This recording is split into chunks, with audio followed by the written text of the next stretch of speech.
比较的贵，但是你要接受便宜啊，便宜。为什么当时因为就是当时有人想找我合作开酒，哎，我怎么卡了？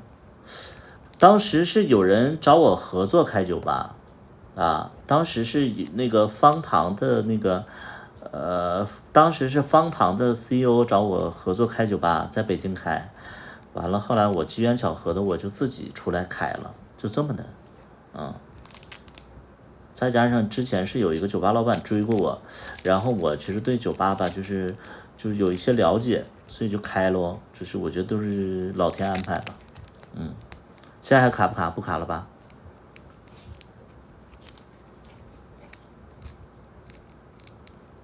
你去过耿乐的酒吧？耿乐的哪个酒吧？耿乐的哪个酒吧呀？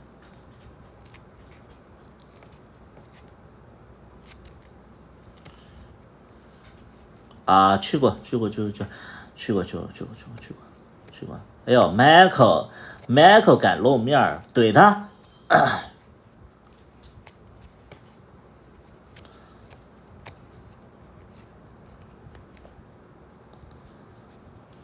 亏呀，我开酒吧是亏的，但是我不觉得这是亏，为什么呢？因为我其实这是我人生的第一个生意，对，它是我人生的第一个生意，第一个实体的一个投资，就是创业。那其实我更多的刚开始我在做这个事情的时候，我就心里已经就是知道这是我人生的一次经历啊，所以我不觉得它是亏啊或者赚呢，因为我们在有能力的时候可以有成本的去试错，这个解释大家能明白吗？啊，能明白吗？对，就是你在有能力的时候，然后你觉得说你人生不能说就是一成不变，你要去试错，然后其实这个它其实就是我的一个试错的一个事儿啊，对。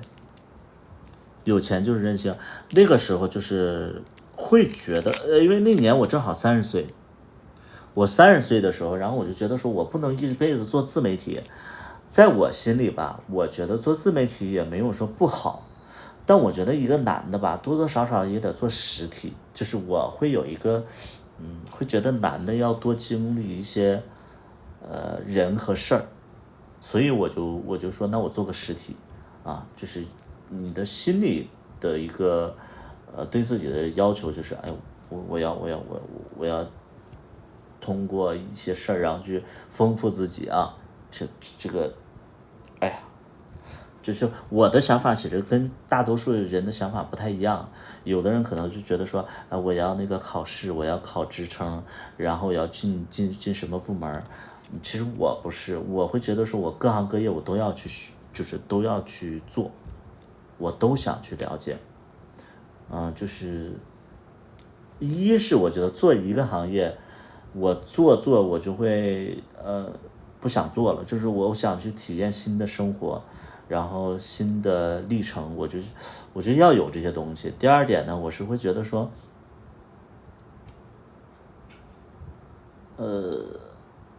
男人的强大是因为你的见识，你的那个思维，包括你的人情世故，对，就是这是我对一个男人的强大的一个理解，我不知道你们认不认同。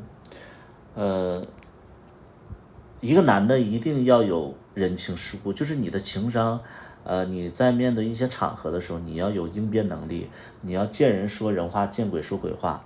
第二点呢，就是你的思维，你的思维就是，你的思维空间，你的那个就是眼界的强大，就是远近的一个关系，包括你要有一些能力去处理，就是这是我对我自己的认知，就是我要会，我甚至我想过，我说我要去野外去生存，对，我想一直想去做这样的事情，就是你不能说你只会城市的东西，你要会野外生存，对，你要会就是说人际社交，你要会脚踏实地，对，这是我的认知。可能我的认知比较的理想化啊，我比较理想化，但是如果说我有能力，我有钱的话啊，我有能力，我有钱的话，我还是会多去试错，对，去试错。哪个城市？我现在在深圳啊，我现在在深圳。我不喜欢一成不变的生活，我觉得我不喜欢，就是趁年轻多去经历，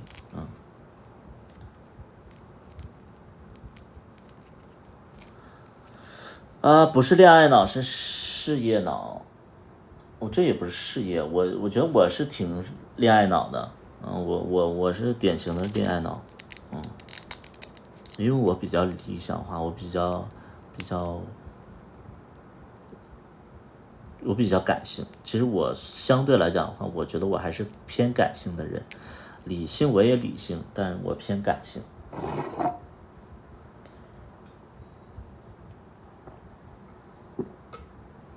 我唯独有一点好的就是我对自己是会有规划的。跟我谈恋爱，另外会有安全感？不会，我的所有另外一半都没有安全感，因为他会觉得说我太野了。在哪里看？在 B 站看啊，在 B 站看，B 站就是哔哩哔哩啊，在 B 站看。我所有的男朋友都没有安全感，因为他们可能会觉得我的思维就是比较野，不安现状。你看小大夫的思想就是说每天要有吃的，每天要出去玩一玩，每天就是买点什么东西，过过小日子，完了买一辆车，然后没事在家里旅游，这就是他的这个认知啊，他的认知。但我的认知是什么呢？就是在这之前，你首先你要有钱，有钱之后你会发现没有时间去做这样的事儿，所以他就不懂嘛，对吧？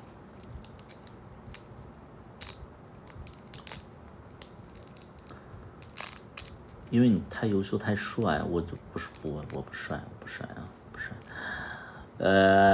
要有钱，就是你们要知道，就是你什么事儿都是在你有钱的基础之上，但是你要有钱了之后，你要去驾驭这个财富的能力，你其实就需要更有钱，或者说你能掌控钱，这个其实就非常非常难。等你就是说能驾驭这些东西了，你可能又去考虑其他事儿了。除非有一点就是说，你可能突然就是你真的能放下这些东西，你才可以去，但那个时候也是你拥有了才可以啊。你的酒吧知名度比较大，如果说你酒吧亏了，那印象酒吧、相聚酒吧他们能赚到钱吗？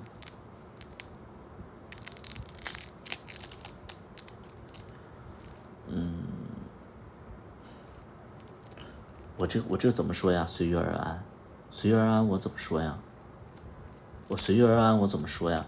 就首先第一点啊，你要知道酒吧有一些酒吧，我不能说，就你要知道赚钱这件事情，你名气大，你反而不能赚钱，就是你名气大，你反而赚不了钱。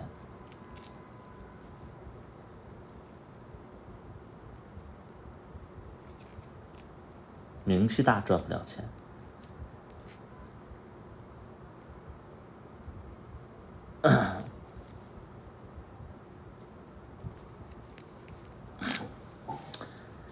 那我不能说嘛，我不能再往下说了。我要再往下说的话，就对别的酒吧不好。就是你名气大了以后，你做的所有事你都要去负这个责任。比如说货源，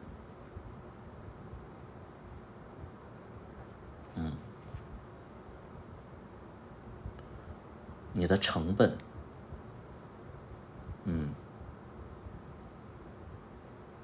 包括你的人品，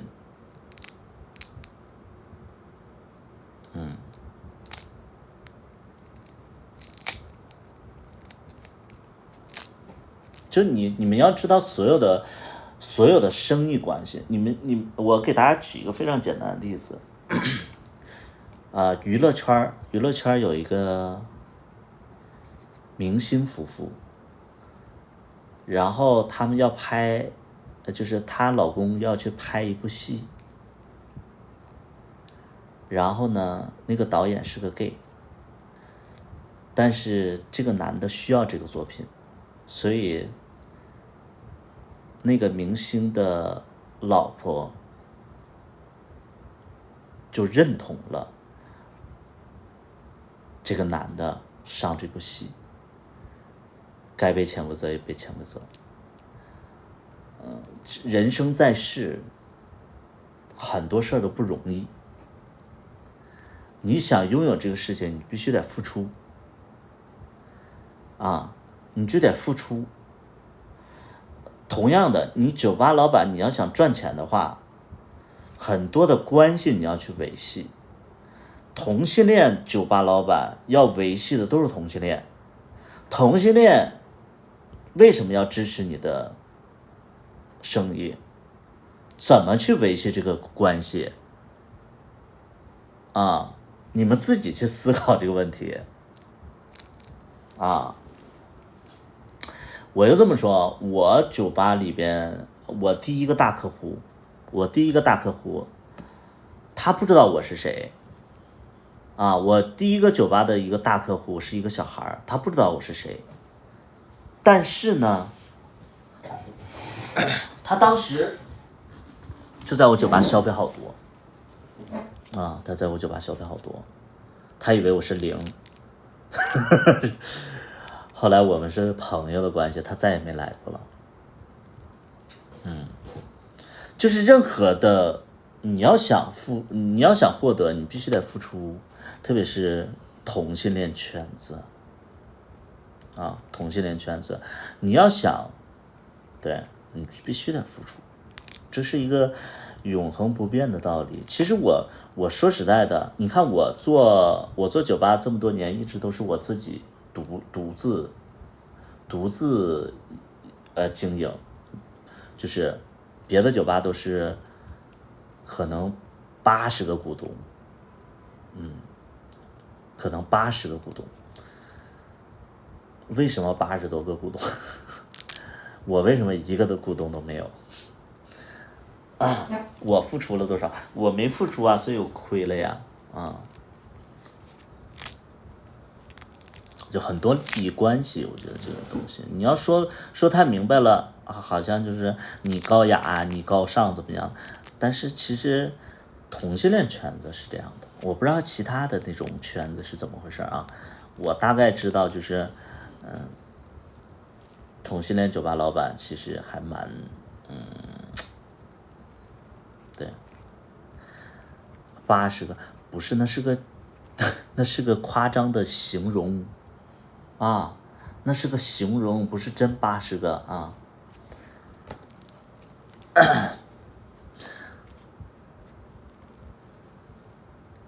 每个人选择不一样，是的呀，对呀，你们要知道出发点是什么？我的出发点是，我就想通过这个酒吧，然后我去总结一下人生的一个经历。那我有必要说把它做得特别好吗？有必要就是说为了几瓶酒，然后我跟客户暧昧吗？啊，甚至要怎么着？我觉得我没必要。对，因为其实我一直都觉得深圳的酒吧行业其实算是比较的初期。我是从北京来深圳的，然后我在北京的酒吧的那个消费的那种观念，其实要比深圳高得多。所以我一开始来这边，我真的有一点点傲慢，我会觉得说，哎，这边就是喝这么便宜的酒啊，就怎么样，就觉得这帮人就是可能在酒吧花的钱就是比较节省，就是消费观没有那么高。所以我来这边，我其实一直都有点高傲的那个劲儿。我就不会为了那个1000块钱酒或者2000块钱酒，然后我就跟人家暧昧能明白吗？啊，能明白吗？就是我们在北京喝酒的话，一场酒可能就是4、5千、5、6千的那种，但你在我给大家说一个笑话，就是什么呢？就是我刚开酒吧第2年的时候，突然来了就是3、4个人，他们其实他们就从别的酒吧来的，然后是一帮就是跟我差不多年纪的，是可能比我大个1、2岁的那种，来了以后。啊，好像是我营销就跟他们介绍说，哎，这是我们老板，然后我说，哎，你好，你好，你好，然后就喝酒，然后就是有一个人就跟我说了，说，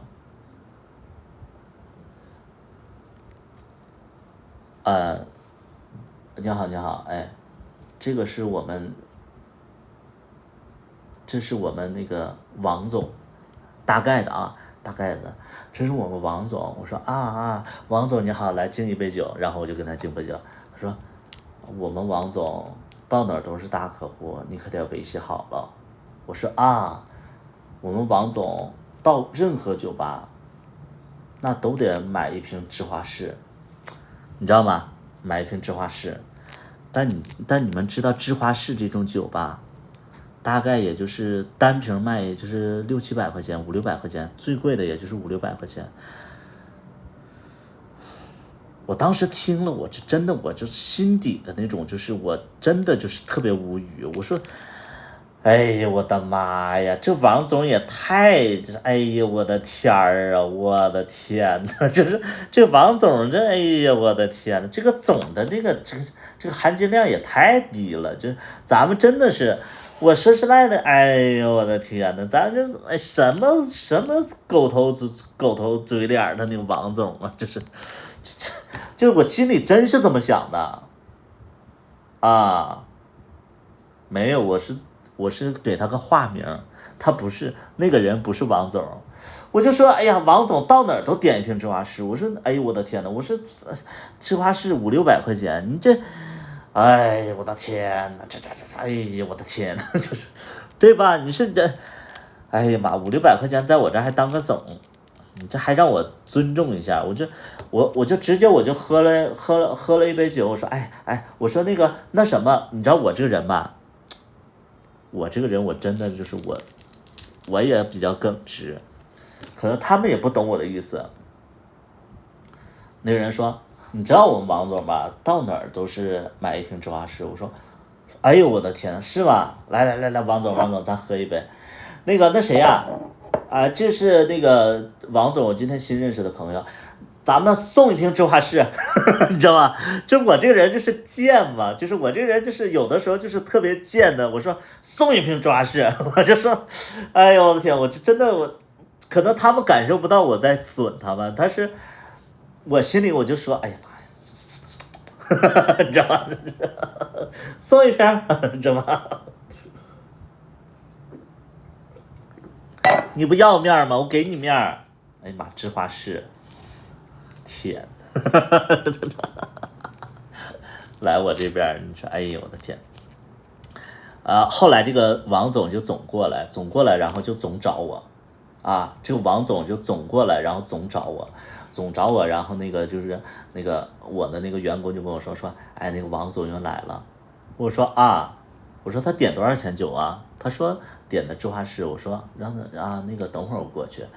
然后那个王总就加了我微信嘛，然后因为我这个人吧，有的时候就是不愿意接待，我就直接我就有事儿我就走了，或者说我们。另外一帮人，然后我们去吃宵夜了。这个时候王总没等到我，然后给我发消息：“老板怎么不见你啊？见你一面这么难。”我说我说跟几个朋友去吃宵夜了。他说那个王总就说了，说那你还回不回来？你要回来我再买一瓶酒。我心想你装什么呀？你知道吗？那你还回不回来呀？你要回来的话，我可再买一瓶酒。我就说。我送你那瓶酒喝完了是吧？哎，我的妈呀，你知道吧？就整这事儿，你说，哎呦我的天呐，这王总你说的，天天就是拿这个就是，原来肉肉是这样来的，什么肉肉是哪样来的？对，这人咋这么寒酸？就他不知道他咋回事啊，咱不知道，就他可能就觉得说，在深圳这种消费已经很高了啊，因为深圳，我就这么跟你们说，深圳的消费其实算是高的，但是大家可能在喝酒这一块可能还比较传统，就是没有喝太贵的酒啊，这边的人可能就没喝的那么花花。但是你像北京、上海，他们可能都不喝就什么芝华士，没有人喝芝华士，你知道吧？就是很少有人喝芝华士，但是就是深圳这边可能是，就是可能娱乐行业一直就没进步啊，就一直都没进步。你包括就是，就是我是这么觉得啊，我的理解是这么觉得。反正我到这边来，我反而就是，咱也不能说太多啊。不是，就是我觉得他们不是没钱，他们就是这个消费的一个观念，就没有人喝太贵的酒在深圳啊，你就太贵的酒，可能就是他们就直接喝更贵的，就是比如说就是可能3、5千的这种酒了，他们可能就是就直接越过中间的这个层面了。你像我们可能就是在北京、上海啊，就大家就是对酒的文化可能就是比较多一些，大家就知道说，哎，几百块钱往上还有1、2千的，然后再有3、4千、5、6千的这种酒，但是在深圳可能就是几百到就是几百之后就是5、6千了，这种就是大家的消费习惯不一样啊。对，福建这边就是这样，就是福建呢，包括那个这个深圳呢，就是爱喝芝华士，是这样啊。对，很少人喝中间啊，对，是这样，就是每个地方消费的习惯不一样，对，要不咋说北京、上海它是就大家就是更会生活呢。其实深圳，我来深圳3、4年，我一直都觉得深圳其实是一个就是不太注重生活细节的一个城市。我不知道你们认不认同，深圳的人其实也不讲究这些东西啊，就讲究可能也是模仿别人，因为他们刚会就是这个城市那更多的就是搞钱啊，对，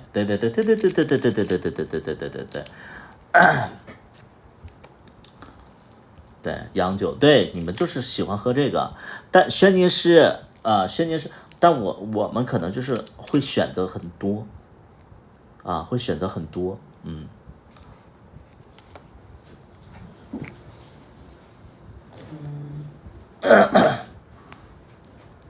就是南方城市，其实大家我觉得心思还是在搞钱啊，搞茶，对，你可能在享受这一块其实大家没有特别像北京、上海一样，所以北京、上海的人就是你明显感觉，就上海那边的 gay，我的天，天天穿的呀，哎呀，上海那帮人就是特别注重外在和内在，是他们真的是，钱基本上都花在自己身上了，是这样的啊。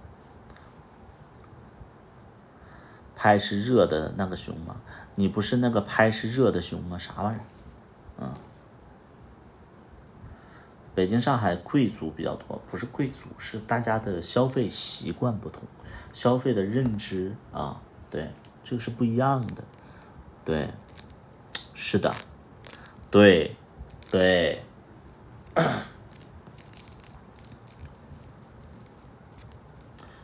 那你想想，你就是所有的菜系里边哪有粤菜贵呀？对不对？你吃一顿粤菜，你们就是，我觉得就是全国各地啊，就是反正我的认知里边，除了日本菜、日料，就是那个粤菜，对，粤菜就是比较贵嗯，东北老公在广州好难找，什么意思？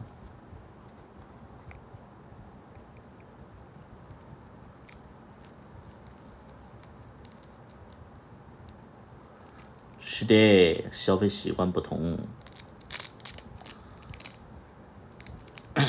而且就是这边人比较简单直接啊，就是相对你看，就是说，要是按生活精彩程度的话，那肯定是北京、上海。但是你看我为什么从北京就直接出来了，我就而且我在北京也3年多，我在北京那个时候，你别说有没有钱，但是那个时候就完完全全没有想过在北京生活。然后我来深圳的第一年，我就决定买房子，对，就很简单，就是因为这边的人，包括这边的空气，这边的气候，就会让我一个北方人，我会非常喜欢。就是你表面上深圳是南方城市，但是这边的人其实比较，你可以说是 low，但是你同时你喜欢这种真实啊。就比如说，你看我的直播间，你们知不知道，就是有很多的那种就是名媛，包括那种肌肉男，包括就长得特别好看的那种人，他们直播间里个位数、2位数啊。你像我的直播间，你看我长得不怎么地，然后呢，性格也不是特别好，然后就是身材也很垃圾，但是你看我的直播间里就是这么多人，为什么呀？因为大家其实接受不了太高层次的东西。哎呀妈呀，那帮人是长得好看，身材是好，那他们直播就是比较无聊，然后说话端着，那谁愿意看呢？对不对？你直播这个东西还是就是稍微接地气一点好，对不对啊？北京、上海就是端着，对，他们很端着，对，很端着。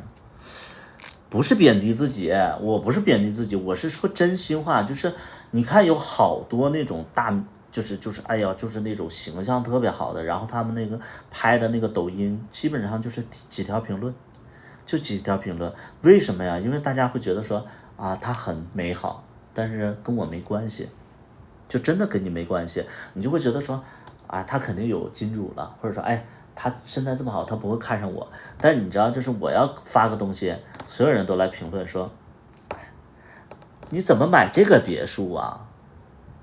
这个别墅，哎呦我天，花这么多钱买这个破别墅，你这是在山沟沟买的吧？98万一套吧？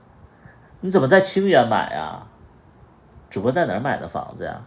哎呀，主播还是有钱，你知道吗？就这种，就是开始蛐蛐我，为什么呀？为什么？为什么大家蛐蛐我？因为大家觉得说，哎，我跟大家的生活是差不多的，所以就蛐蛐就蛐蛐嘛，对吧？会者，对，会者，对，不要瞧不起南方的人字多，哎，这边有钱人都穿拖鞋啊。最近苍老了许多，TIU 之前关注我，然后我没回关，然后就取关了，是不是？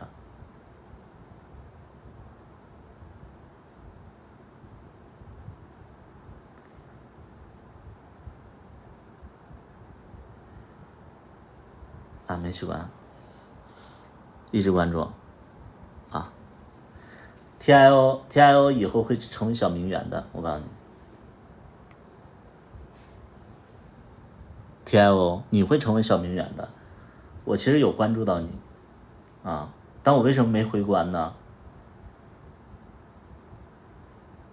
我为什么没回关呢？你知道为什么吗？我觉得你还要去健健身。我告诉你，你这个长相，包括你这个就是唱歌什么的，你唱歌其实挺好听的啊。但我为什么没回关？一山不容二虎。对，你去健健身，你可能以后就是不关注我了，我可能就，对吧？嗯，对，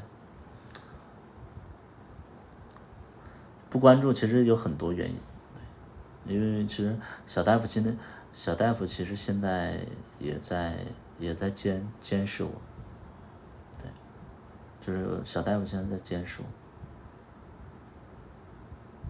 是我有的时候我在那刷抖音，我之前在那刷抖音，然后我看到肌肉男或者说看到小孩好看，我就点赞。他就在那说又看男人，就那时候他就说我，对，被动收入1万有了吧？被动收入1万有了吧？你说每个月吗？你说每个月吗？被动收入1万有了吧？幸福指数啊，惠州，我为什么会在惠州买房？因为我妈妈在那边生活啊，我妈妈在那边生活，所以就是我就说那因为我妈妈现在住的是那个是一个高层，然后这不今年就是房价就下调了嘛，就是非常便宜嘛。那我就说，那我在惠州跟我妈换个别墅，把这个房子就卖掉，所以就是在惠州买的。你要说惠州什么幸福指数有多高，我没觉得，因为惠州我觉得就是不了解啊，但是就是说从那个就是自己有个小院儿什么的，哎，就是稍微舒服一点啊，对。我在或者消费就是惠州我也不了解，但是我觉得惠州就那么回事儿吧，就是因为就是那么回事儿，对。要别墅真的是一个好决定，不是好决定，那是父母的，就是我妈妈的一个，也是我自己的执念，然后也是我妈妈的一个想要的东西，那就完成呗，对不对？别墅这个东西，可能就是他转手不好转嘛，对。看来你是打算留在南方了，我我我我我都已经在这4年了，然后我都买了3套房子了，在深圳有1套，然后惠州就是从2套变成1套了，啊，我能不留在这儿吗？而且我爸爸也葬在这边了，对，我肯定会留在这儿。结婚了吗，小帅帅？我不用结婚，我出柜了，啊，我出柜了。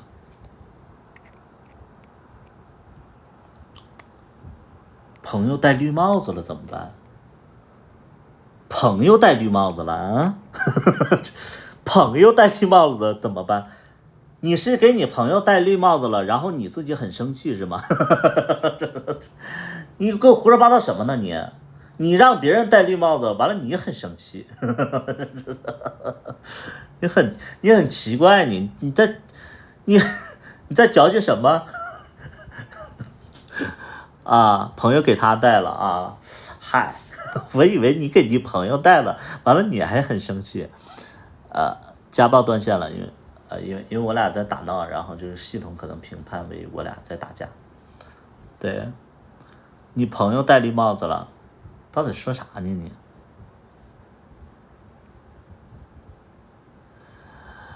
惠州比较适合生活，发财需要技巧，现在不要想着发财了。对，主播有朋友了，是我有朋友了，我这朋友就是我爸妈都见过，而且就是我要跟小大夫跟我妈妈一起住，我要带着我朋友跟我妈妈一起住，大概住个1-2年左右，然后等经济好了，然后我们再回深圳，对。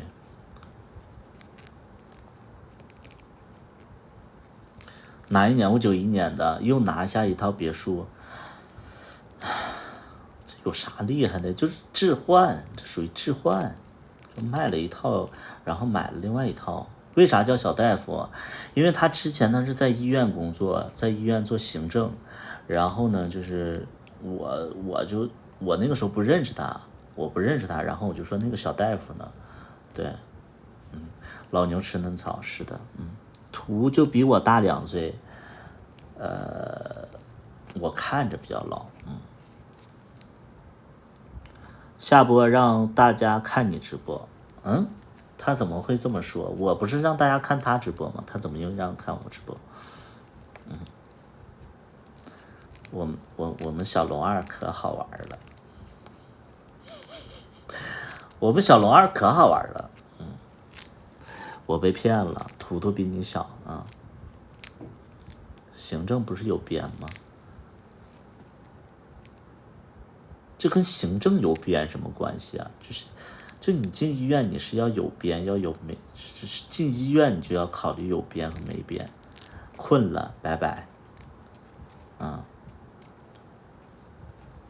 龙二还在卖衣服，对，大家可以去支持。跟我回家的时候状态最好，帅的一逼。跟我回家的时候，我觉得我有点那个，就是形象掰不过来了。我那个时候演零，然后演的太好了。现在大家就是不觉得我是零了，是不是？对，我之前演零演的可好了，就是小大夫跟我在一起的时候，他朋友都说你怎么跟他在一起？他不是零吗？对吧？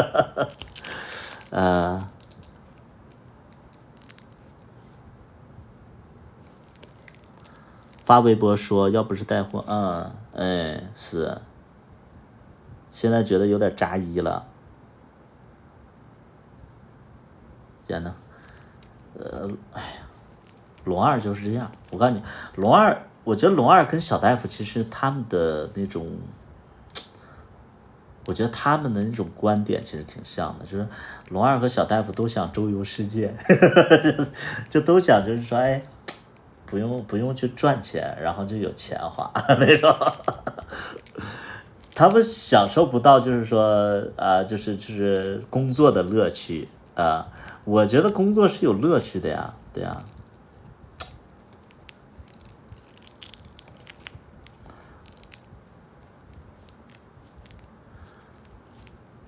图图心里是不是还有龙二？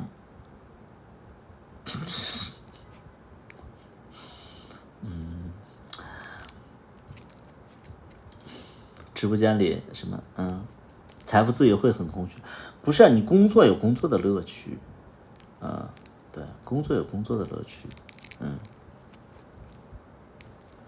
图图不喜欢老的也别不是，你看又回到这个问题了，咱们不要在直播间里去聊别人。但是如果说到龙二的话，我就正式的，我回应过无数次了，我跟龙二他不是一个圈层的人，我觉得龙二他其实更就是他的消费、他的认知、他的眼界，其实要比我高得多。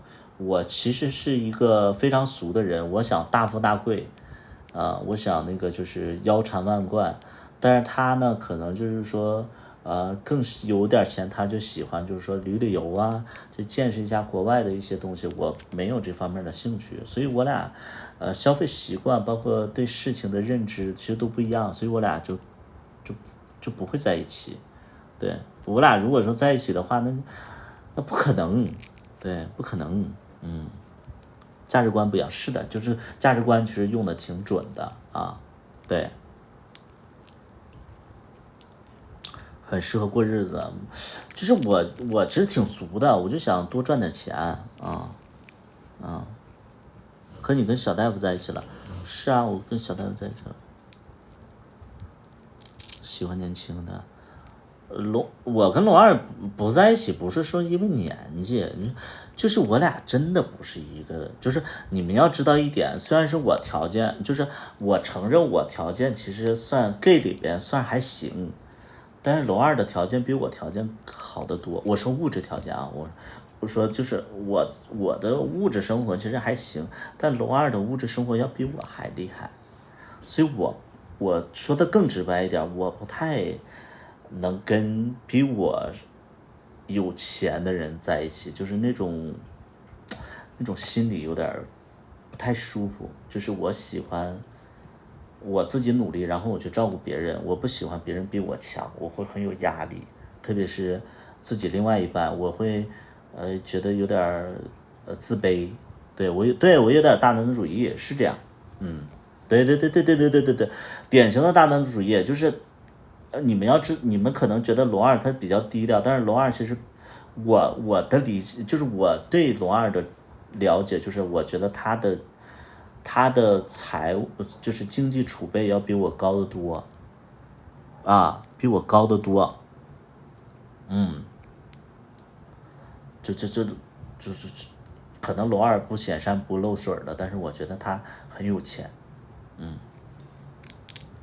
我不知道他几百万或者怎么样的，我不知道，但是我觉得他，就是就据我了解，他比我有钱啊，对。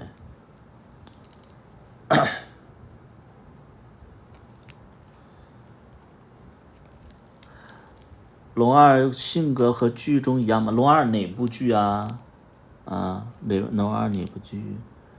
哪部剧？UM 是龙二的一个服装品牌，不能因为有钱就这，不是，是你们在一起是在一起的话就要在一起生活，在一起生活就涉及到就是生活的细节。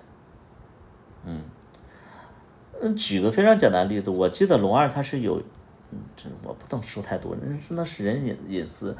但你想想我俩的那个就是，哎呀，不是就是不行。对。芝麻他第几部？因为他第二部和第一部性格也不一样啊。你要说芝麻一的话，龙二跟芝麻一里边完全不一样。为什么我一直在强调说龙二的演技是最好的？因为龙二他在演一个跟自己不一样的，芝麻二的话有一点像，芝麻二挺像的，芝麻二是挺像的。你要是芝麻一里边，龙二跟芝麻一里的那个人其实是完全不相同的，所以他就是演技很好。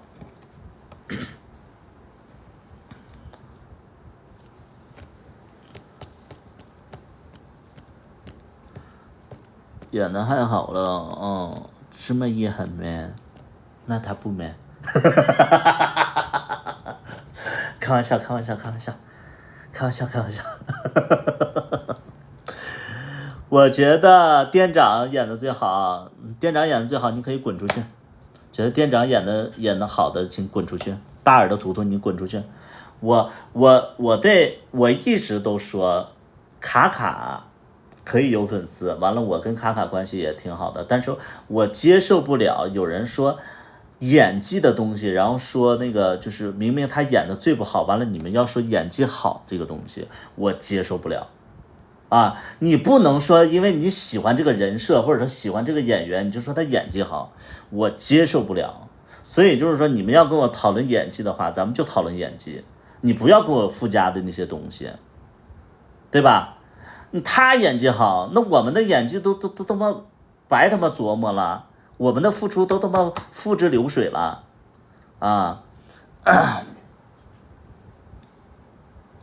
图的演技好，我是导演，我当然演技好。对呀、你可以说他长得好看，你喜欢这个人物，你都可以说，你不能说他演技好。你要演技好的话，那我们的付出干嘛呢？啊，他比较真，他是比较真还是演的比较真？啊，憨厚没有雕琢，你在胡说八道什么？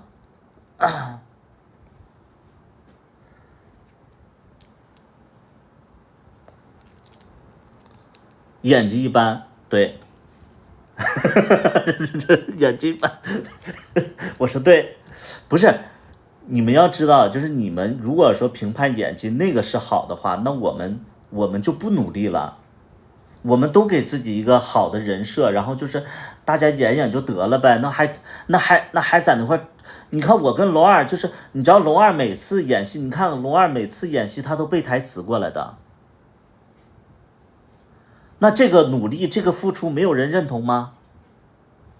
我们每天就是看这个剧本都看得很晚的，然后就是怎么样，完了结果一个不看剧本的拿到白玉兰奖了啊！就白玉兰奖，然后我们就拿不到，然后那个不看剧本，然后不背台词的人拿到了白玉兰奖，我们得不到，那我们的付出干什么？对呀，人设也是我给的，但是我就说你们要知道什么是演技，对。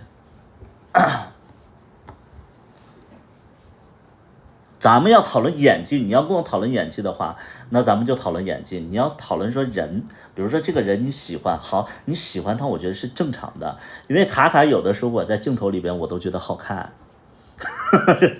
有的时候卡卡就是那个在镜头里边我都觉得好看，对不对？你看我都不喜欢卡卡那种，就是我不喜欢一的，但我都觉得好看，对，是啊，他的身材，他的笑容。包括他的那个傻劲儿，我觉得就是有人会喜欢。我也说实在的，我作为导演，我也是很，你看我为什么找他演戏啊？因为他好看，对他那个就是有亲和力，然后他就是那个状态是他是有人格魅力的，我当然愿意用他。但是你要说演技好，我非常非常不认同。对，卡卡喜欢图图不可能，我俩不可能，有潜规则吗？我都说了，我俩不可能啊，因为我不知道卡卡现实当中到底是10，或者说他是什么，但是我对卡卡，我觉得他就是1，我觉得他的状态是1，我不喜欢1，你们能懂不？就是我不喜欢1，我喜欢就是稍微性格软弱一点的人，对。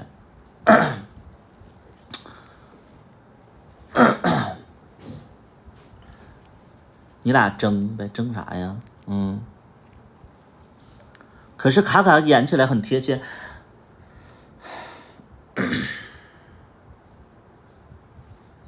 为什么贴切啊？孩子们，就是你们每次都在这个事情上跟我就是在这块掰扯啊，你们每次都在这个事情上跟我掰扯，为什么贴切呀？为什么贴合呀？因为你们没发现他这个剧，他这个人物就没有难的点吗？他所有的这个人设，他的剧情都是非常非常平的呀，不是拍的好，是他这个人物一点挑战性都没有。你们难道不看人物吗？这个人物，你看他每一部戏里，就是他每一个剧情里边，他有一点难度吗？啊，他有大的人这起伏吗？啊，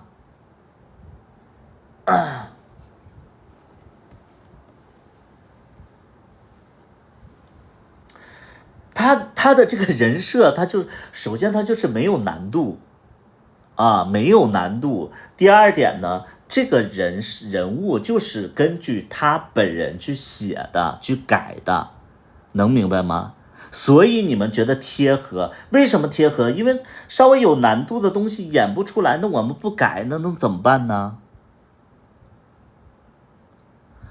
啊，就是你们能懂吗？就是因为我导演是我，那个就是那个剧本也是我写的，我可以随意的改啊，对。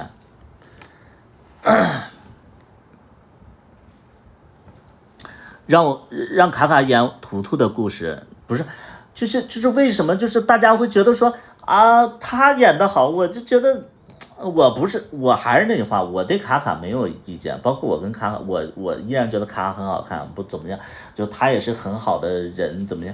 但是你们要跟我讨论演技，咱们就是讨论演技，你不能跟我耍流氓啊！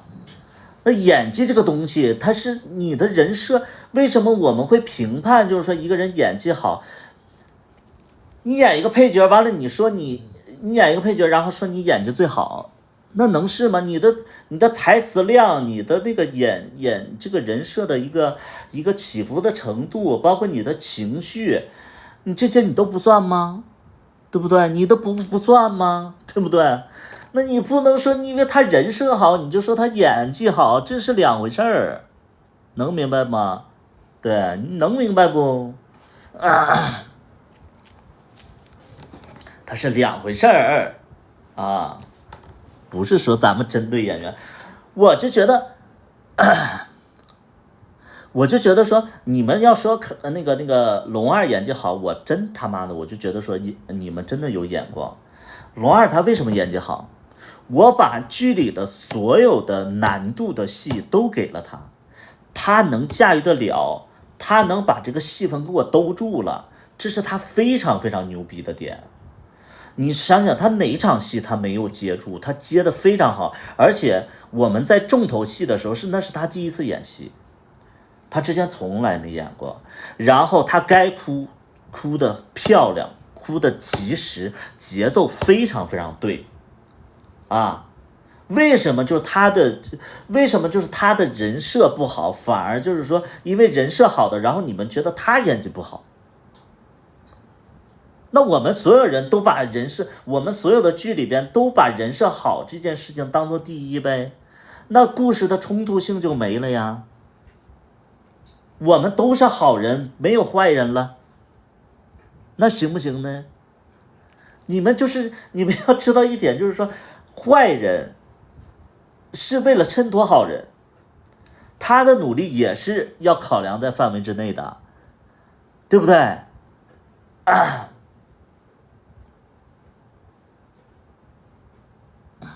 可是你喜欢店长，你可以喜欢，我还是那个话，你可以喜欢，你不能说店长的演技比那个龙照好，对不对？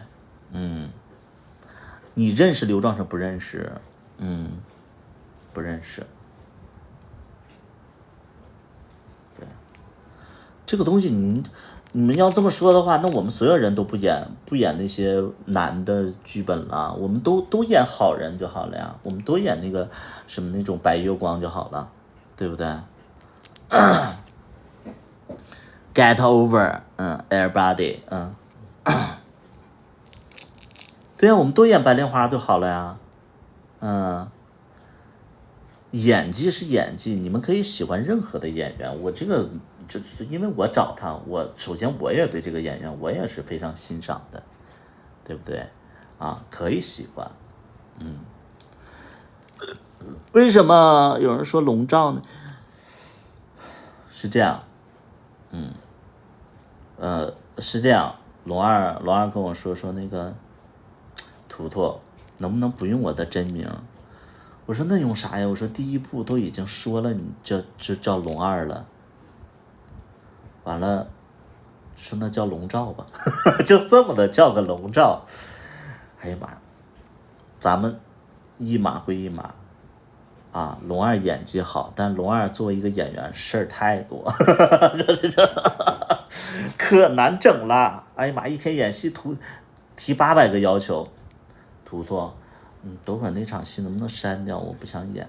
图图，能不能别用我本人名字呀？像这种，哎呦我天，哎呦天，没有片酬，我们剧里所有人没有片酬。然后你知道演员提要求，我就是非常非常生气。有一次那个卡卡给我提要求，就是我们那个小茉莉的时候就要写那个演员名字，我就说领衔主演就是那个龙二，百里还有卡卡。这个时候卡卡就过来了，说图图跟你商量个事儿呗。我说什么事儿？你能把那个卡卡改成卡爷吗？我说为什么？他说成都也有一个叫卡卡，我不想叫卡卡。你能给我改成卡爷吗？然后我就非常生气，我就怼他，我说首先我说这个事儿不是一个重要的事儿。第二点呢，你要知道作为一个演员要谦虚，你让观众叫你卡爷，你有什么成就吗？你还叫个卡爷，你有什么成就吗？你是地位很高吗？你叫卡爷，我就怼他，你知道吗？我就给他怼没电了。就是后来他改成那个他自己的名字了，改成他真名了，好像是啊。对呀，我就觉得就是演员别给我提这些乱七八糟的要求，你知道吗？他就说好吧好吧，那你给我改成那个我自己的本名。我说好。嗯，卡卡得气死。勇先生说卡卡得气死。你们要知道你们到底是谁，你们知道你们在演员里边是什么咖位，你们能懂不？就是你们要知道一个剧组里边最卑微的其实是演员啊。演员其实在整个剧组项目里边他是最底层的，任何人都有权利去就是决定你的去留，能明白吗？啊，你一个演员你跟我提要求了，你在真正的剧组里面你是个啥呀？你能跟人说上话吗？就不能惯着这个臭毛病，你们能懂不？就好比说你在一个大公司里边，然后你跟董事长说，你说哎，董事长那个能不能中午让我格外多休息1个小时？你在说什么？你在说什么？你能干不能干走啊？能懂这个是非观念吗？你提什么要求啊？你在真正的剧组里边，你就是个妈，所有人都在那个工作，没有人管你，你还提要求，就是只有观众拿演员当回事儿，但是在真正的剧组里边，你就是一个来打工的，你随时可以替换掉，这是真正的剧组里的事儿，不是观众看到的啊。你提要求，等你混成腕儿的时候，你再提要求啊。我连片酬都没提，我在吃这块非常非常的，就是每次请他们吃饭都几千上万的那种，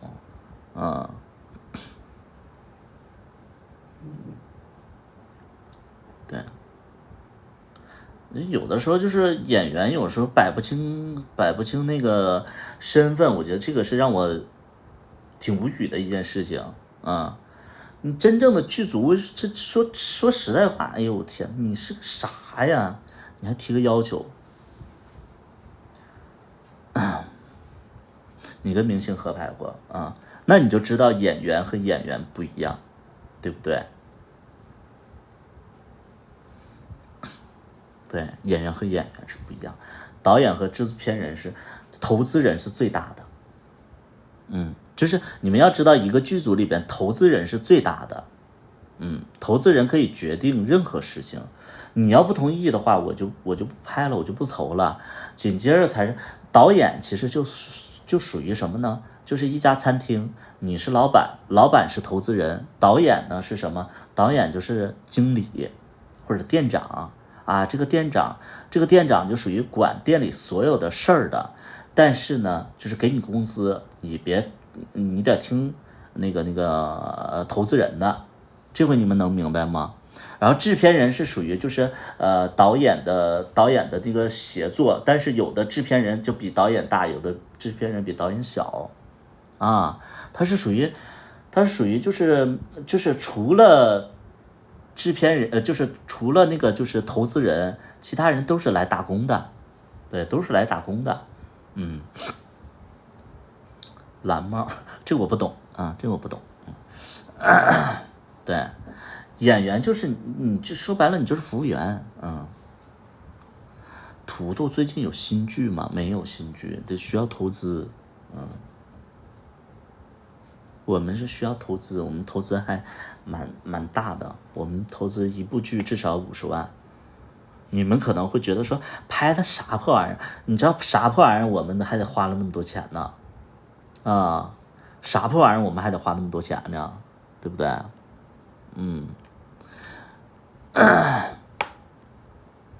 除了龙二，谁最省心？龙二是最不省心的呀。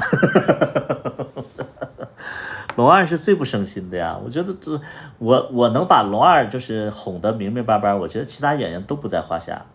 哎，这龙二咱们最头疼。真的啊，龙二就是你真的你这我说白了就是因为我在剧组里边，就属于投资人加上就是那个导演制片，我是属于三方合在一起，但每次我就得哄着龙二，大咖是啊，他是大咖，这是我觉得我为什么哄着龙二，因为我真心觉得就是说，他能驾驭所有的戏份，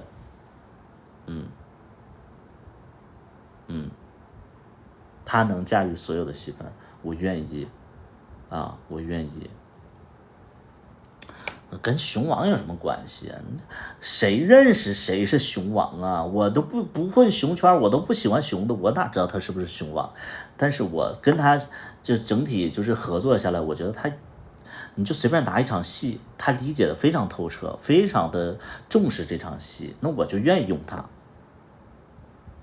我不喜欢熊啊，我不喜欢熊，我喜欢那个肌肉狒狒猴子，对。对，他演技就是最好的，你所有人都说，哎，龙二现实当中就是霸道总裁吧？我说不是，他现实当中是那种，龙二现实当中有点像梁朝伟那种。龙二就喜欢，你知道有的时候我跟他走在一起，我就觉得我是那个刘嘉玲，他是梁朝伟，他在我后边就是扯着我衣服，然后我就在前走，嗨，大家好，就那种，就属于这种，哎呦我的妈呀，他就是可社恐了。他就那样，那就哎呦我的天呐，害羞社恐啊，刘嘉玲，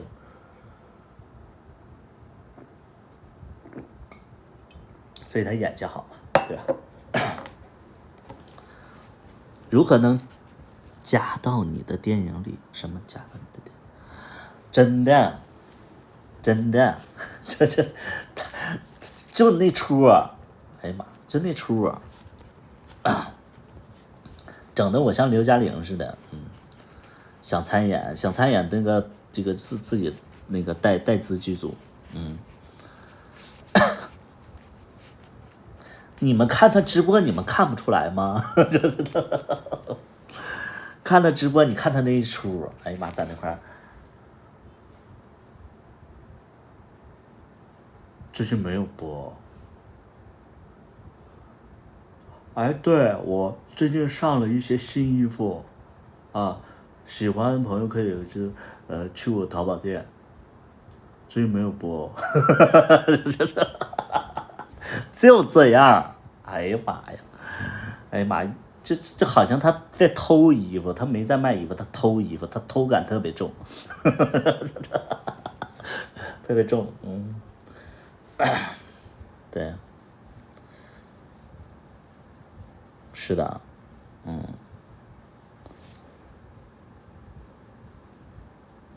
都买了是不是？带多少钱可以？带多少钱？你带个你看你演什么角色？但是前提你得会演戏啊，你别磕磕巴巴的，这不行啊，你得会演戏啊，你不会演戏的话，你带词你也演不了，说白了，咱们就是不能拍个749，这什么拍个什么上海堡垒之类的，咱们也被骂。对，咱们还是要会演戏啊。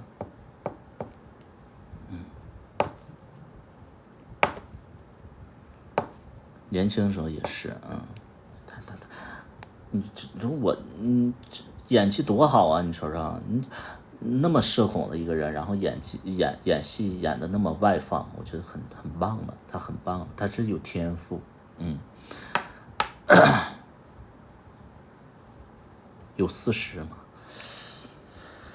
没有，没有，他绝对没有40。我记得，我这个我也没办法回答他，因为我记得他是那个岁数，但是他对外宣称是那个岁数，但是他绝对没有40啊！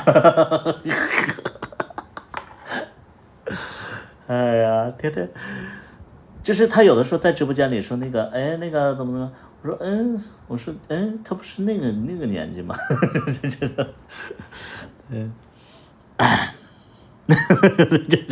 这虚报啊！哎呀，别管了，别管了，别管了。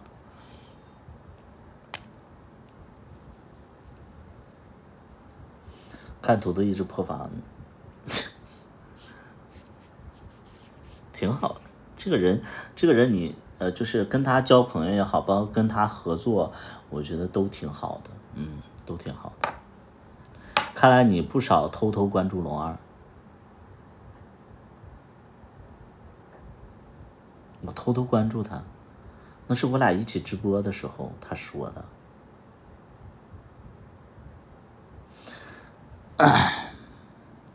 在床上说你有多少钱的时候特别帅，那一段是真实的，那段是我跟一个第三人说，然后那一段整个的就是我跟第三人的说的东西，然后我就全搬到剧里边去了。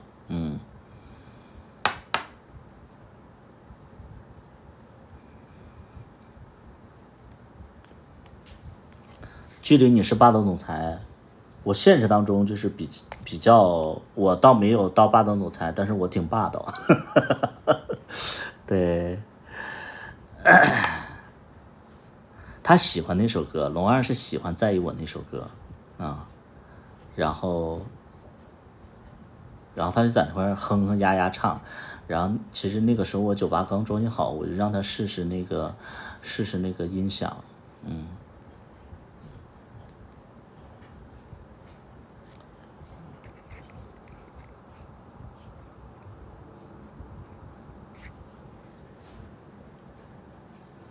对，他喜欢那首歌，对，他很喜欢那首歌。为什么不上传网易云？因为这首歌还是在那个就是那个专辑里边要卖的，他说话大声一点就完美了。干啥呀？他应该喊什么？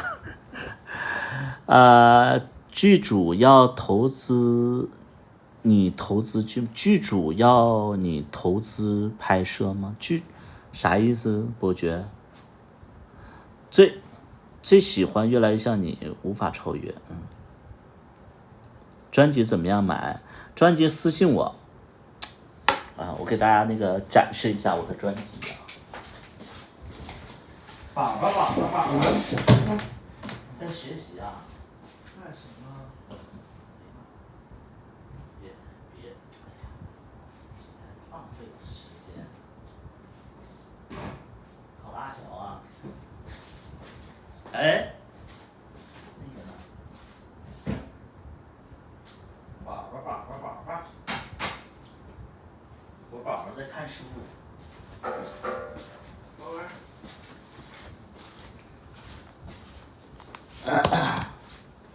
快点，学吧学。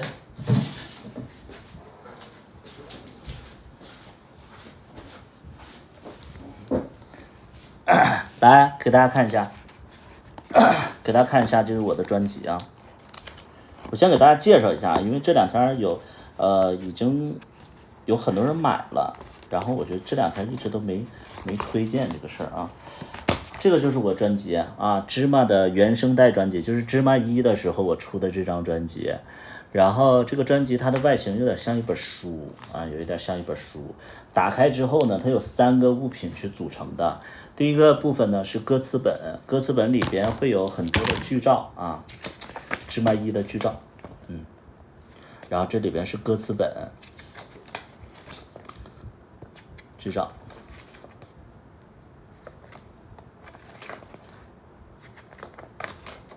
对，然后呢，同时我们会有光碟，专辑里边一定会有光碟，因为有的人就比较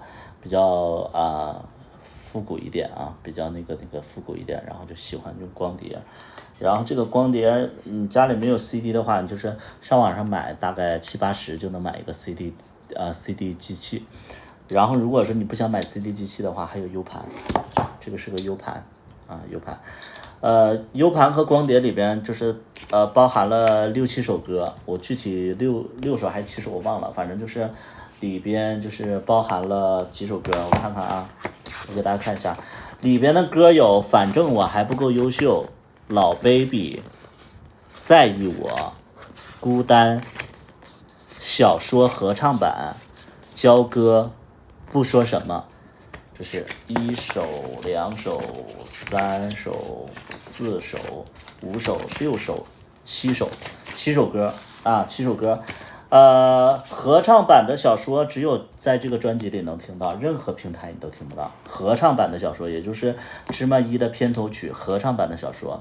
然后在于我有的平台可能大家就是买到这个专辑以后就上传了，但是这个专辑里边还是这2首歌还是值得大家去买的，其他的其实都在平台上已经有了。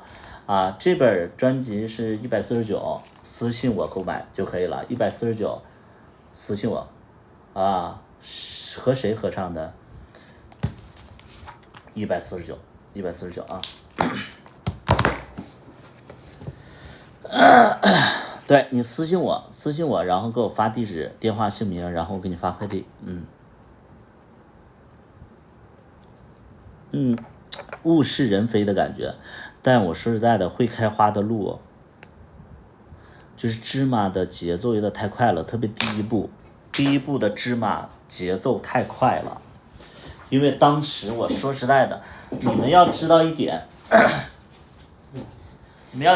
我经常我拍剧的时候，我剧本写的都非常用心，但实际上来讲的话，我们就会碰到一些不会演戏的一些演员，然后但是我们又无能为力去让他快速的会演戏，所以经常我们会就会直接会砍掉这部分难的戏我们会砍掉。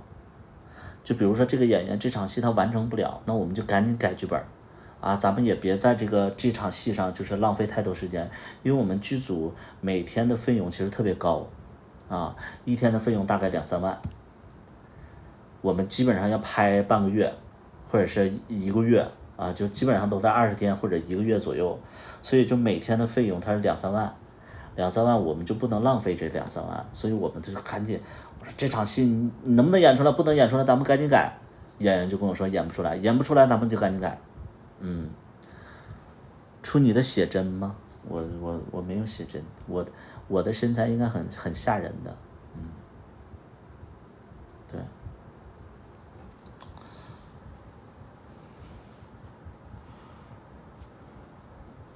我的身材很吓人的，你要是清明的时候，或者说那个中元节的时候，你可以找我。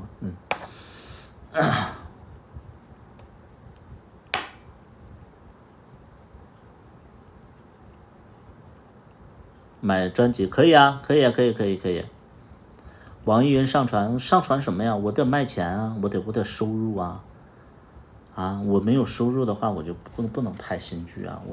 这个东西我得卖钱的呀，而且我们这都是辛辛苦苦就是写的歌，完了就免费白嫖以后，然后我在评论区里还能看到就是什么歌，图江郎才尽了，这首歌就不如越来越像你，就没有什么好作品了。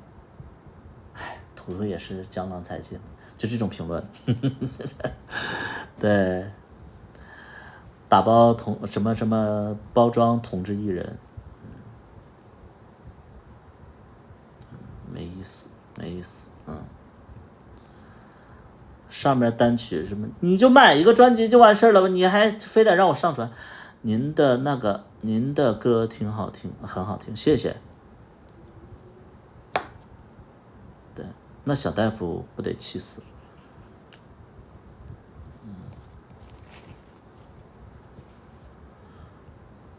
我家哥哥本来就是上一边去。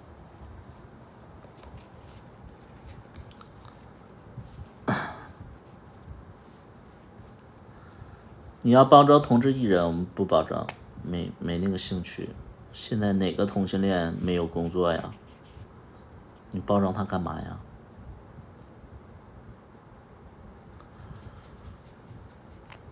新疆爱情故事把那个酒吧带火了，我就很好奇，就是你们觉得火是什么意思就新疆爱情故事把那个酒吧带火了，就是你们觉得火是什么意思？我不是说那个给大家泼冷水，那个酒吧就那么小，它再火能赚几个钱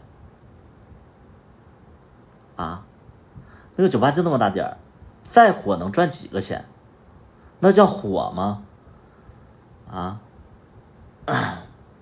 人赚的多就是火了，人多赚钱就是火了，那酒吧就那么屁大点儿，因为日本的酒吧它就是个特别特别小的地方，大概也就是能有20-30平的这种，那属于这种20-30平的酒吧，对，都很小的，你们要知道这一点，哦，就是这家酒吧呀之类的，那我说实在的，就是我也在大家口中也是挺火的啊，经常会有人说那个，哎，你们去过深圳那个百里的酒吧吗？没去过，哦，就这样，很多人都知道我在深圳开个酒吧，谁都不来，对，大家都不来，你说这个有啥用啊？哎呀天哪，啥呀？因为对于不是所有人都喝酒，不是所有人都有勇气去 gay 吧，对对，都去蹦蹦了，是的，在深圳肯定来，你去一边去吧你。那人人都这么说，对对，等我关了，人说好可惜，是这样啊，是这样，是这样，是这样，真的是这样。哎，那个我开的时候人都不来，哎，关了就可惜，哎，好可惜，没必要，没必要，别忽悠我了啊！我有人就跟我说好可惜，我说一点都不可惜啊，这是啊，去蹦蹦吗？去过几回，去过几回。我相对来讲的话，我喜欢蹦蹦啊。相对来讲的话，我自己酒吧我不愿意去，但我很喜欢去蹦蹦啊，或者说那种就是年轻人的场，我喜欢去那种，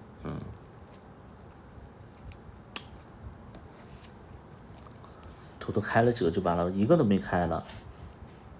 Sister，我喜欢去那个就是不同的酒吧，我不太喜欢总去一个酒吧，没啥意思啊。哎，哪里买的？惠州。开放浴池是什么画风？开放浴池那是犯罪，那是犯法。开放浴池那是犯法。你要想做的话可以，啊，有朝一日你一定会被逮起来。现在有人还羡慕那个就是什么那个开放浴池，啊，这边很多间，就是没有人查你啊，那不是犯法那是什么呀？你告诉我，去那里是干什么去了？你在深圳都开不了，因为深圳它就不允许啊，新加坡可以。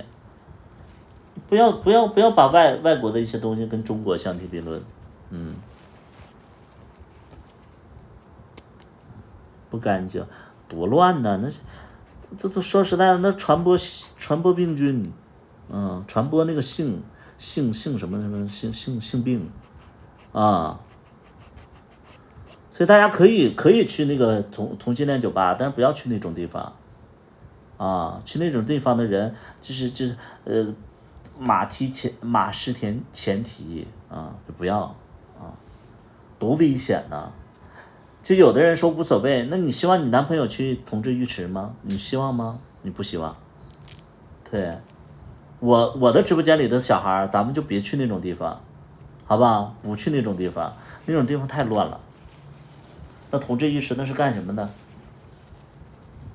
用我说吗？啊，直播间里的人，你别给我挑这个风气啊！主要靠什么营业什么？我现在啥事儿都没有，就没事直播，那是啥玩意儿？同性恋去那个同性恋浴池，光不出溜的，完了在一个小黑屋里，该干啥干啥，此起彼伏的，啊，你说那是正规的行业吗？啊？那是正规的行业吗？没去过，咱没去过，我都觉得那多脏啊！啊，你知道有的时候我都不喜欢住酒店，因为我觉得酒店很脏。啊，我都不喜欢住酒店。就有的人会喜欢就打卡酒店，我说啊，酒店这个东西多脏啊，我是觉得很脏啊，啊，那有的人就愿意去打卡酒店，我说，酒店有什么打卡的，对不对？对，就不要去那种地方，就真的是，那个不是就是大家能去驾驭的生活，对不对？897，一个人伺候8个，啊，行了，别往下说了，别展开了啊。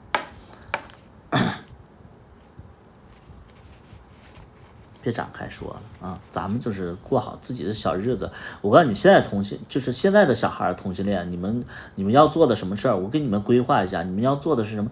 你们要做的是健身，然后就是好好工作，然后年轻的时候吧，边赚钱，然后边去旅游啊，这是比较重要的。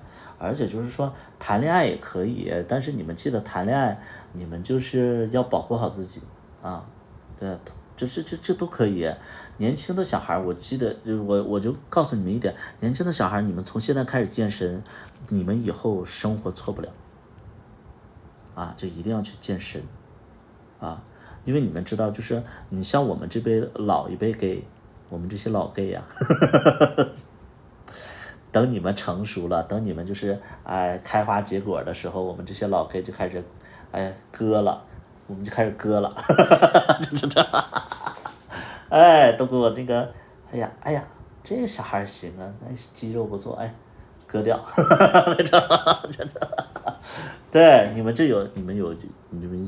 安稳了，啊，对，就安稳了，对不对？你现在就开始播种种子，对，健身没啥坏处啊，没啥坏处，没啥坏处。对，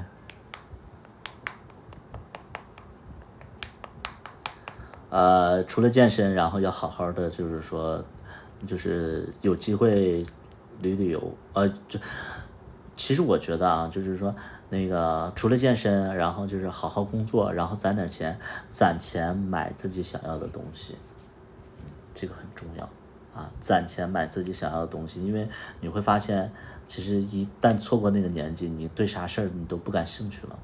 你比如说我之前我就特别喜欢那个就是特别喜欢就是什么PS4，就是我那个时候特别想要一个那个我也不知道那个用英文怎么说，就是反正就是游戏机嘛，我们叫 PS4，然后我一直都没买过，然后后来买到以后就发现自己的重心不在这儿了，自己重心不在这儿了，所以就是你没有那个冲动了，对，最终我还是买了以后就丢掉了，就丢掉了 PS5了，对不对？飘来一股爹味儿，就是你，我不知道你们现在刷抖音能不能刷到，就是杨紫和那个黄圣依，你们能刷到吗？杨紫和黄圣依啊，杨紫和黄圣依，你们能刷到吗？你们能刷到他俩吗？刷到了是不是啊？但我真的跟大家就是观点不太一样啊，我真的就跟大家不太一样，就是所有人现在都在喷杨紫。但我真心说句实在话，我觉得，就是我给大家分析一下我的理解，我给大家说一下我的理解，可能因为我也是一个比较有爹味的人，所以我站在杨紫的这个角度，黄圣依在当年可能就是说稍微有点那个名气的时候，然后找了杨紫，保她下辈子荣华富贵。然后杨紫大概忍了9年，现在不想忍了，所以呢，想离婚了。但是杨紫其实就看出来黄圣依离开他啥也不是，这跟大男子主义没关系。你们仔细分析分析我说的对不对？就杨紫，就是黄圣依在火的时候找了杨紫。如果说你不是为了下辈子的就是安稳的话，你不会找那么杨紫，他觉得杨紫对他有帮助，或者说杨紫很有钱，所以跟他在一起了。结果你忍了9年，忍了10年以后，你发现你忍不了了，这个时候你想分开。杨紫的态度就是说什么呢？黄圣依，你离开我之后，你啥也不是，咱们就拭目以待。杨紫就是黄圣依离开杨紫，杨紫到底是就是黄圣依到底是什么样？对，就是按照我的理解，黄圣依离开杨紫，她真的会像 Angelababy 离开黄晓明一样。就你们可能就很多人就会站在就是说那个黄圣依的角度去批评杨紫，但是你们有没有考虑一个问题？那黄圣依，我说实在，黄圣依，那你这不就有点过河拆桥吗？你现在搂够了，完了你要跟这个老头说拜拜了，对吧？你搂够了，完了你现在又开始要独立，要怎么？他一点都不亏，对，黄圣依一点都不亏，所以这就是一个蓄谋已久的一个盘算嘛，对吧？女人不正常，你们就考虑考虑，就是黄圣依，你看她除了那个功夫之外，她有什么作品吗？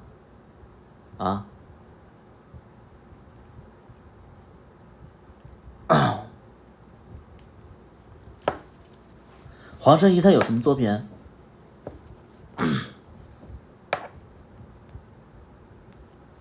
他有什么作品？你跟我说，他上个浪姐被吐槽，然后上个那个我是什么演员的诞生，然后被吐槽，演技又差，完了个性又不好。白蛇传不是杨紫给他投的吗？白蛇传杨紫给他投了多少钱？那不都是杨紫给他投的吗？对呀，对吧？那不都是杨紫给他投的吗？是不是？谁最漂亮？我不关心谁最漂亮，我都无所谓。但我就说这个点，我不是说站在爹味儿的角度，我就说，那你杨紫，你做这些事儿的时候，你觉得你是啥好鸟吗？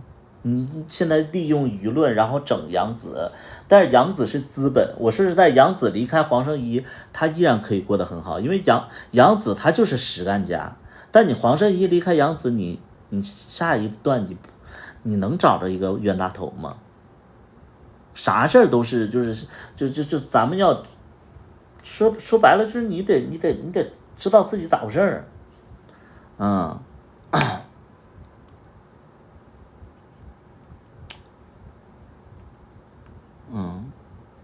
杨紫就是资本呐，那你刚开始你找杨紫的时候，你没想清楚吗？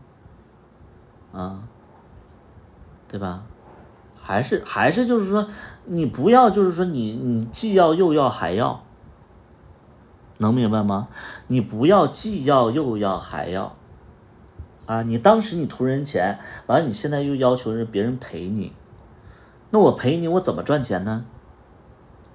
我陪你我怎么赚钱？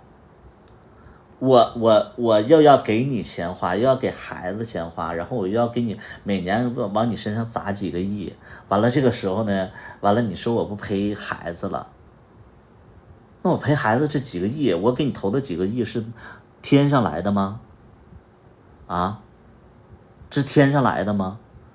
所以就是有的时候就是孩子们，你们要知道一点，就是说那杨紫的那几个亿，那是他拼尽全力去赚的。对吧？是不是这么个道理？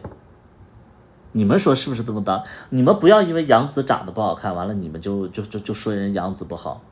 那杨紫给他花的钱那是白花的吗？我是说实在的，如果说有一个杨紫这样的人，然后怎么样的给我花钱，我忍不了，那我不会跟他开始。完了我开始了，完了我又忍不了了。你这啥呀？你这说白了，你这啥玩意儿啊你？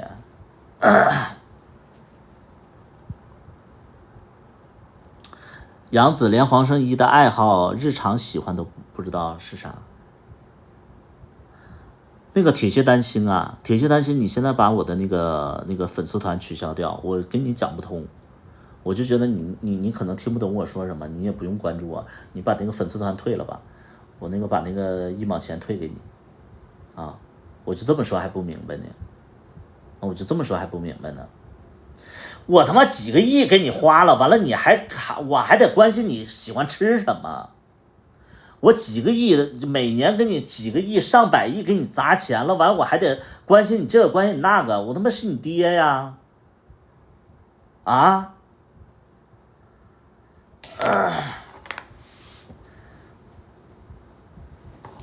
你行行好吧你？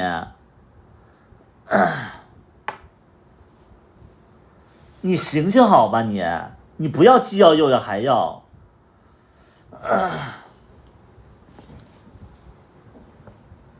什么是爱情？那你得问那个黄圣依，他找杨子是爱情吗？啊？他找杨子是爱情吗？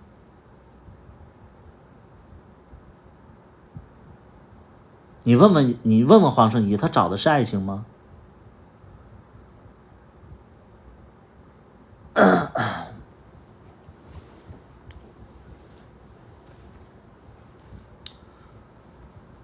喜欢图图了，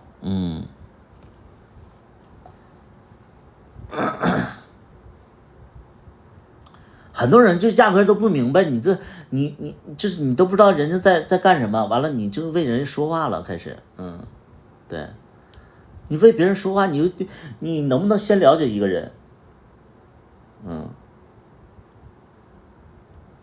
对呀，杨子不是几个亿，杨子不是几个亿啊，杨子不是几个亿。咱们就说一个非常简单的道理，杨子他本身有那么多的事儿，完了他就是一场直播他能赚多少钱？第二点呢，你说他那么就是他已经有一些储备了，但是他为了这个赚钱，他能去直播，然后他就每天就是所有人都在为了这个直播在赚钱。那你杨子你做什么了？你不是你黄圣依你做什么了？啊？我努力的在赚钱，我努力的在养家，然后我努力的给你钱花，我赚的钱，然后你明明啥也不是，完了我还往你身上砸钱，完了这个时候你跟我说你都不关心我，你不强盗吗？你不贱吗你？啊，你不贱吗你？那我给你花钱的时候你怎么不说了？是不是这么道理？孩子们，你能懂我说的吗？你这不贱吗？强盗，世界都为你转啊！我得卖血养你。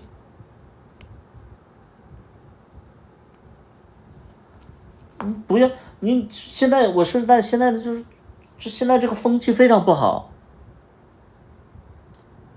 啊！你嫁给我的时候，然后那个你让我对你好一点，完了结果好了很多年，然后你觉得我不够好了，完了你要我给你尊重，要我给你爱情，你要的是什么？你要的就是无非我全身而退，然后给你一笔钱，然后就是那个好聚好散，你要的不是这些东西吗？啊，你要的不是这些东西吗？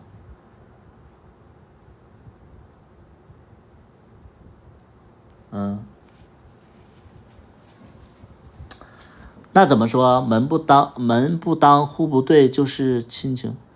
你在说什么？这个往生图啊，这个往生图你说的东西，我觉得你这个人没有思维逻辑，你也听不懂别人说什么。你在反驳别人的时候，你先听懂别人说什么，然后你根据他说的你再去反驳。你不要想说什么就说什么。你作为一个就是这个讨论的话题也好，或者说你作为一个辩论的一个话题也好，你在说什么啊？我们在探讨的东西，你根据这个实事求是，完了你再去说，你不能想说什么就说什么。我说这个水它是有毒的，你说那我就不喝水了吗？我们在讨论这个水有没有毒，那我就不喝水了吗？你这不是神经病吗？你这不是对不对？皇上一的日子真的好，每天两眼瞪孩子，对吧？对吧？你就说实在的，你谈恋爱，你能做的，就是我给大家举个非常简单的例子，就是那个，我不知道大家看不看这个抖音啊？我觉得就是很现实，就是那个叫延禧攻略里的那个皇上叫啥来着？延禧攻略里的皇上叫。延禧攻略里叫聂，我知道他叫乾隆，你这上一边去吧你。聂远啊，聂远，就延禧攻略里的那个聂远，然后他找了一个小娇妻，然后这个他好像每个月给他好几十万甚至上百万，完了那个就是我给大家对每个月给上百万。完了，这个他的那个小老婆就跟那个服务员一样，天天要服侍他。那个聂远就真的像皇上一样。完了，有的人说什么啊，他不尊重他老婆啊，完了怎么样？我说他妈，这评论区里还有人说，对啊，吃饭等聂远还要被骂，对，你看了啊，就是有人说那个就是他家吃饭。然后那个所有人要等聂远还这个就是每天睡懒觉，完了所有人都在那块挨饿，就要等聂远下楼他们才敢吃饭。就有人就说这种生活太压抑了，他妈的一个月给你几百万，少吃会儿饭你能死啊？就非得别人给你几百万，然后还得哄着你，完了就是让你得到尊重，这才叫爱情啊！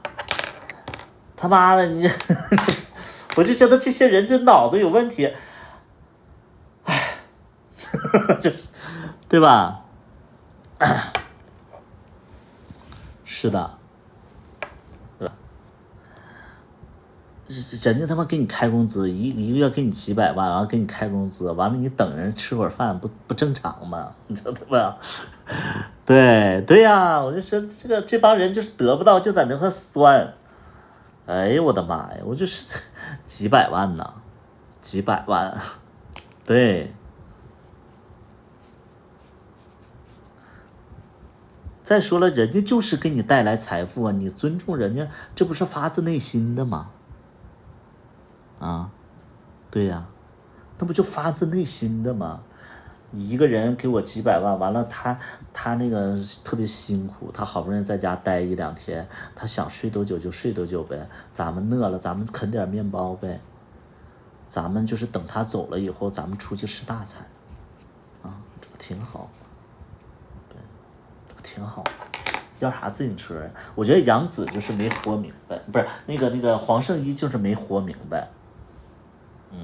黄圣依我觉得他就是有点飘了。你们仔细寻思，黄圣依是不是有点飘？你黄圣依是有点长相，你有一个作品，但是你剩下呢，全是负面的东西。啊，当时那个李连杰，你找李连杰那个给你找文章给你做搭配，然后找那个蔡卓妍给你那个搭戏，找林峰给你搭戏，给你拍了一个《白蛇传说》，结果呢？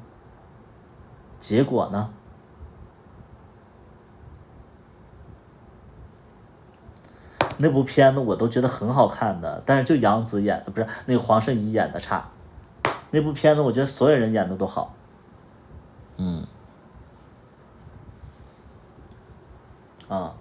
那部片子我觉得真的所有人演的都好，就杨紫演的差。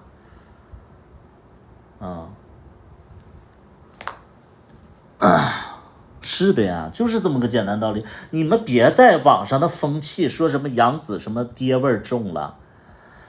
杨紫反复在说一句话，他说那个黄圣依其实有一点点就是身在福中不知福。我觉得在杨紫的眼里，就是黄圣依就是有点像什么呢？小女孩，然后就是叛逆期到了，完了想出去折腾折腾。等你折腾之后，你发现没有人会对像你爹一样照顾你。没有人像你爹一样包容你。你说实在，你随便作吧， ？Angelababy 不就是一个例子吗？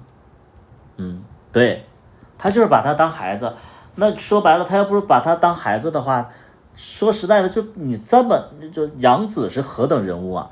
杨紫是就是公司的老总，包括他是资本家，那资本家能接受老婆就是经常会有一些乱七八糟情绪，我觉得这很少。就我是资本。我可以找任何人拍戏，我可以搞任何人，我可以就是说我身边有无数的女人，但是我为什么宠着你？因为我爱你，我爱你，所以说我宠着你。完了这个时候你跟我俩就是想离婚怎么样？好，你离呀，我都不愿意搭理你，我知道你是闹情绪，我不愿意搭理你。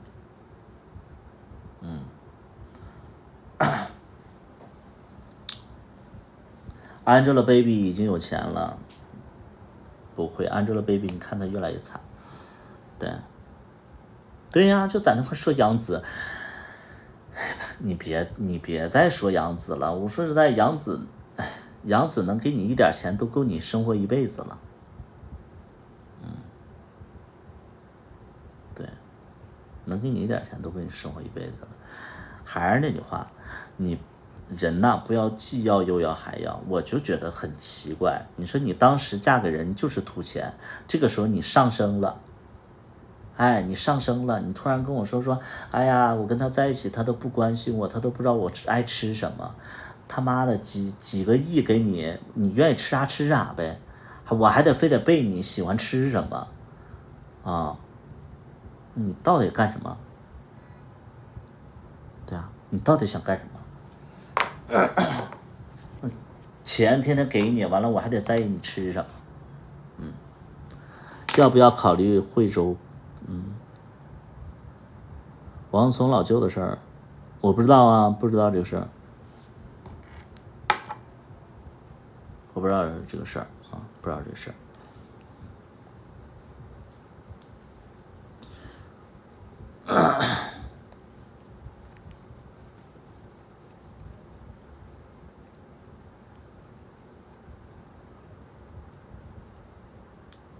是的，我觉得很奇怪。你要说小大夫在我身边，然后那个就是被我那个强势压制着，怎么样的，然后我觉得这可以理解，因为我平时也不给小大夫零花钱啊，咱没有那个实力。但你要说杨紫这个事，我真的为杨紫打抱不平。真的，你要说那个怎么的啊？你要说那个，你们可以说小大夫可怜。你不能说黄圣依可怜啊，小大夫多可怜呢，天天我也不给人钱，完了天天对人吆五喝六的，老婆，小大夫啊，小大夫，老婆。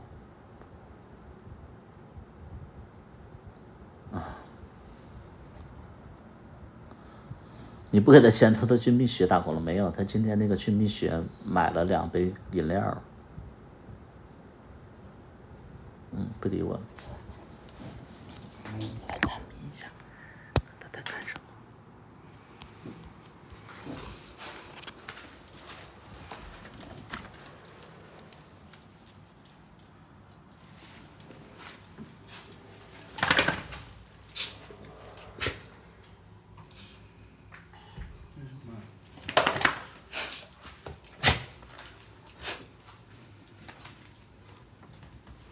别拍我的，走开！物质世界以及发展规律，哎呀妈呀，上升了，妈一下就是这么高的层面了吗？已经。这是政治。政治，行，我的天呐。干什么？干啥呀？要走仕途啊？去带你的货。我没带货呀，没有人买。快去带货，不然都发不出快递了。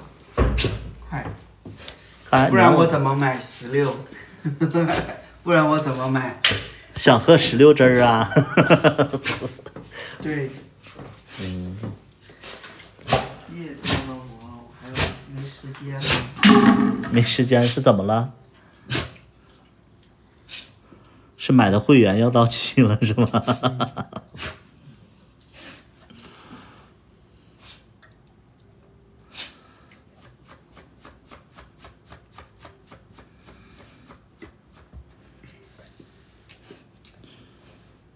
黄圣依，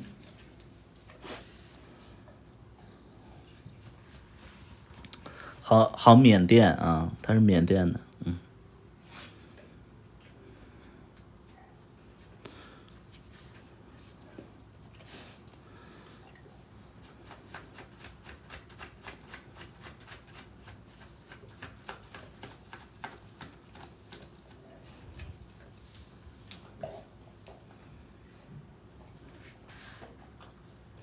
人家要买苹果16，本来说好我们要买苹果16的，现在就是买16个苹果都买不起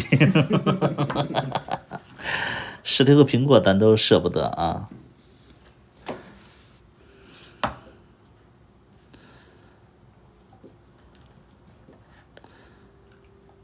苹果很贵的，他怎么胖成这样了？谁知道？谁胖了？是你的镜头胖，是你的镜头摔坏了。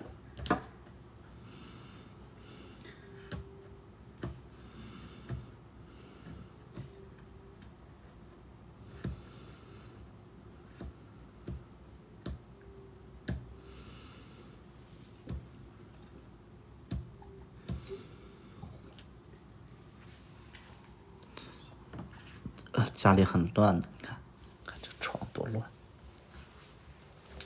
我跟屁后收拾都收拾不过来。你收拾过了？小大夫会喊你爸爸呢？会，有的时候会。会个屁！你看，哎呀妈呀，逆子，逆子，不承认，孩子大了害羞。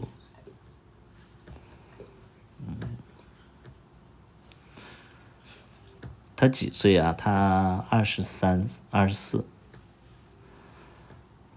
年的。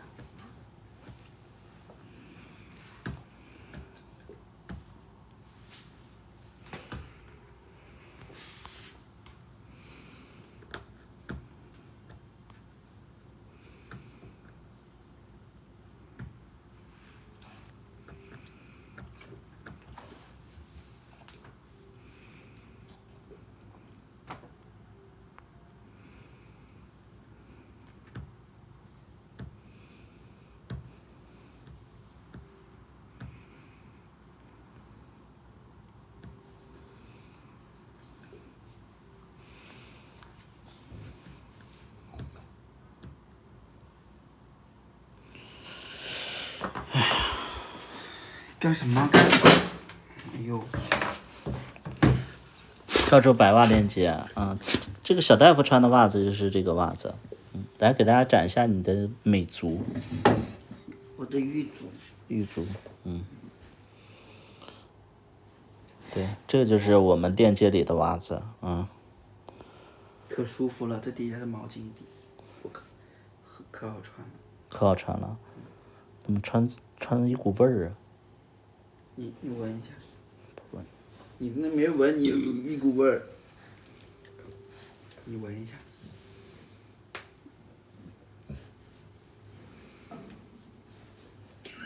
他不闻，你闻一下，别动。变态啊你！你别动。给你闻。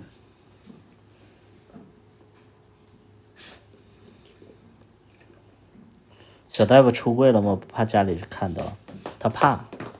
别动。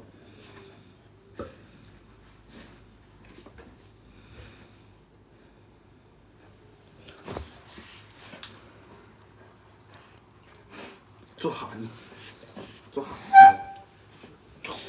你说方圆那昨天。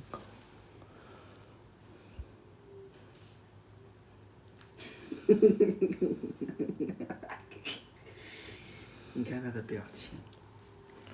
你们知道他为啥胖吗？傻吃傻玩傻乐，一点愁心、烦心事儿都没有。他活的可是那个，对，就那你看那下巴，哎呦天！下巴怎么了？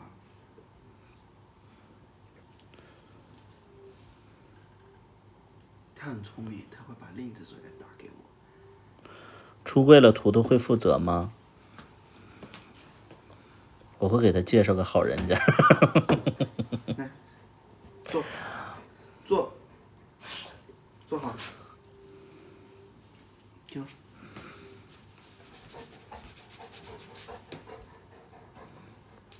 坐，握手。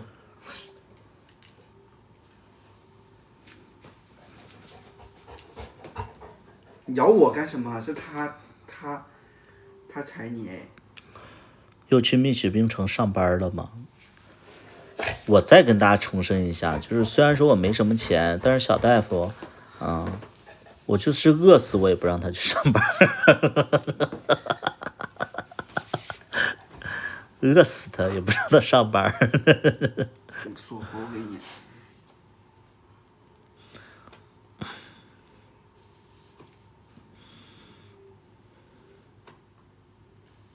闭眼睛睡觉，闭上眼睛，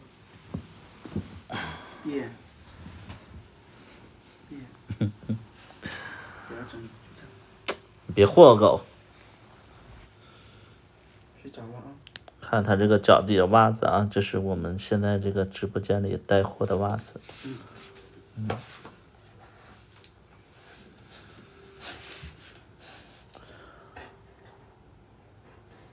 哎呀，背带刮到我了。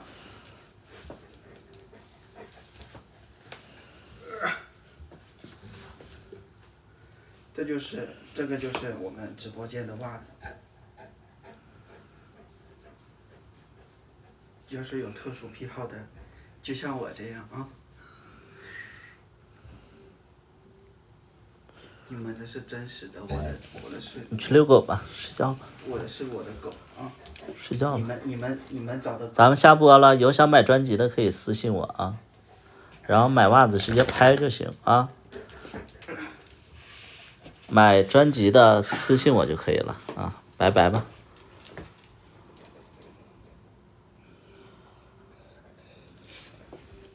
你去遛。你又装病。腿疼，快点。哎，我这结石又犯。犯了，你下去挣2圈。我昨晚看你不犯了吗？还下去遛了个狗，去挣2圈。不行，快点去。不行。快去。你下去挣2圈。老婆，我不知道为啥我头好晕。我喉咙痛。等我头晕的，我动不了了，我都。哎呀，现在只能赶紧睡觉了。爱动不动。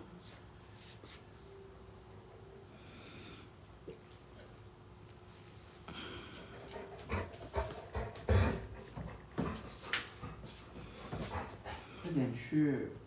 去不了，头晕。哎呀，头好晕。快去，我脚疼。头晕呢。那你憋着吧，你拉家里吧。行啊，反正明天我不在家。我也不在。我也不带你去。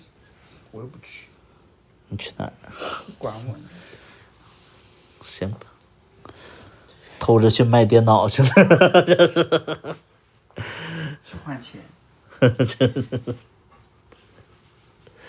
家里东西被他卖光了。我去换钱。怎么的？我能想到最浪漫的事，就是和你一起买电脑。你干什么？哎。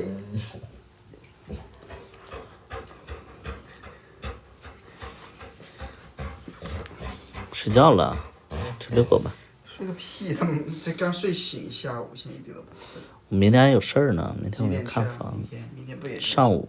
几点啊？9、10点钟，他就。放屁！他能来那么早？人从惠州开车过来啊。怎么可能那么早？之前都跟我说了呀，10点多。10点多得要11点钟才能到。不是。不行。